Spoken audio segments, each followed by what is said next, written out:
I, 47M, ex-wife, 48F, left me a year and a half ago for a guy who was married to her high school best friend. Some friend she turned out to be, right? We had been married 20 years and had what I though were 2 children together. I recently found out that my 6-year-old daughter isn't mine. She's his. She knew this from day one of being pregnant and kept it from me, and it's my name on the birth certificate, and I do intend to fight for custody as this has been my daughter and the certificate is a legally binding document. She might not be blood, but that is my daughter. Clearly this affair has been going on for some time. Finding out was a kick in the teeth. When I asked her if it's him or me, she said it's him. Why? Because he can get it right back up after sex and go again. That's the only reason. Sex. Forget the fact that I worked 2 jobs to put her through school and continued to do so she could stay home and raise our kids and cheat on me. I gave up pursuing my dreams and music career for her so that she could pursue hers and have a family. They have been the number one thing in my life. My ex has always been a cold woman. She's bipolar and life wasn't always easy. Her outbursts and physical and emotional abuse were soul crushing, but I endured it because I thought she couldn't help it. Turns out that wasn't entirely true. She admitted to friends that she often punched me because she felt like it or wasn't getting her way. My kids had witnessed on several occasions her striking and verbally abusing me, and each time I took it without fighting back and hating my kids to witness this. At one point towards the end she was angry at me for not taking the trash out the moment I came home and grabbed me by the neck and started squeezing while my son stood horrified watching. I told her our son will always remember this. And she let me go. I should have left long ago. I know this now. I'd like to think that if not for my children, I would have. But I didn't want them to have a broken home and held on to the hope that someday my wife would go back to being the woman I fell in love with. I know now that those days are dead and gone and had been for years. After everything came to light, my wife sat down with her friend whose husband she was cheating with and told her point blank, "Yes, it's true, no, I'm not sorry," and then my wife got up and walked away. I was told this by her friend. My wife left, took the kids and moved in with him in an apartment behind the one we shared. Even then I held on to the hope that she would see the grass wasn't greener with him. He had cheated on his own wife several times besides with my wife, and she knows this. I waited that entire first year waiting for her to come back. She kept the apartment keys and I assumed she was still holding on to them because she knew she would come home. But at the end of that year they began their cruelty again, with him constantly dropping by the bus stop as I was putting the kids on the bus for school and telling me, "I've come to see my daughter off to school."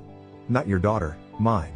I told him, "Then why were you so content for the past 5 years to let me raise her to have my last name, let me be there at her birth, and raise her as mine? Where were you? Why is my name on the certificate as her father instead of yours?" That almost earned me a punch to the face, and it did earn me to a drunken visit by the both of them at the end of the night because he showed up to fight.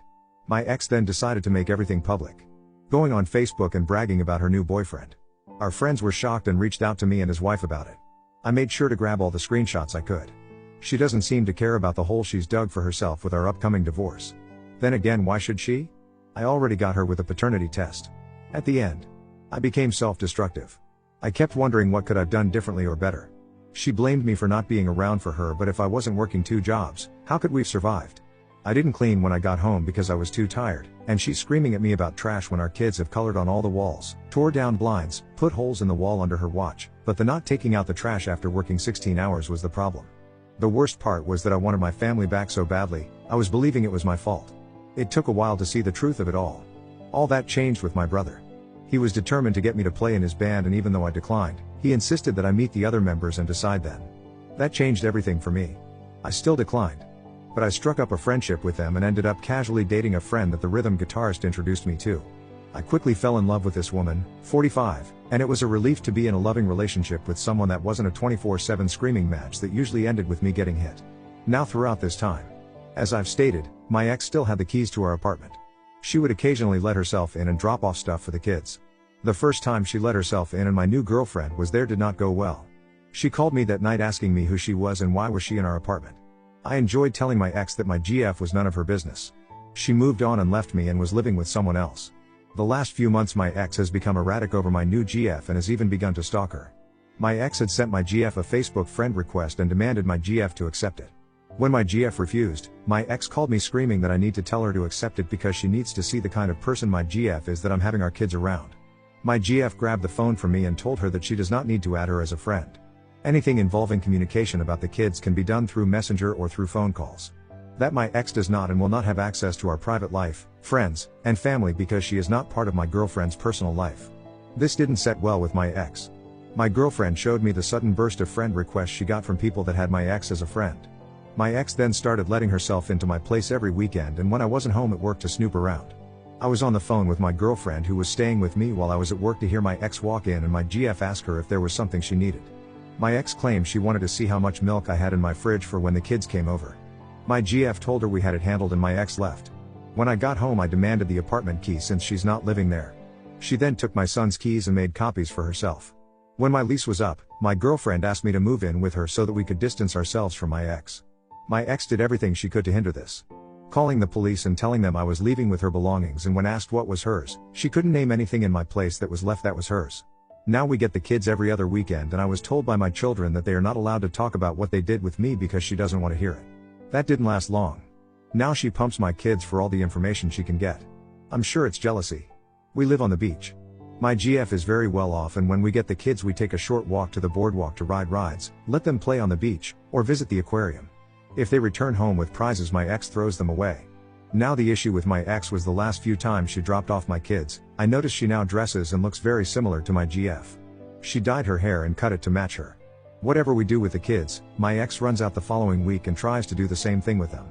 If we got to the beach, she takes them to the beach. If we go to the zoo, she takes them to the zoo. If she finds out what we had with them for dinner she has to make the same thing and demands our kids to tell her whose they liked more. Last week my son asked to live with us because he said my ex was crazy. You better believe I'm using all this in court. Just when I didn't think things could get any crazier with her, the other night she starts texting me nudes. What the hell? My GF was sitting next to me when they started coming in and I immediately got defensive and told my GF I didn't ask for them and that my ex and I aren't talking like that. I offered her my phone to go through to see for myself. My GF looked at the pictures and asked for my ex's number so she could text my ex her own nudes back so that she could show her how it's done. I called my ex and asked her what the hell she was doing. I told her that my GF was sitting next to me and saw the messages and is pissed. My ex tried saying she meant to send them to someone else. My GF said to her that my name was on one end of the alphabet while her boyfriend was on the other. Then she asked her who's the new guy since it was meant for someone else. My ex hung up. I really don't know what game my ex is playing. This is all just crazy to me. Let me clear up a few things. Because the comments keep coming back that as if I'm still living there. My GF did not send her nudes in return. That was just her verbal response to what my ex had done, saying that she should to show her how it's done because the pictures were of my ex with her shirt off making duck faces at a mirror with her phone in her hand. My girlfriend simply made a joke in regards to my ex's lack of imagination. I do not live in my old apartment that I shared with my wife anymore. I have moved in with my girlfriend because despite me taking the keys back from my ex, she took my son's keys and used those to keep breaking in.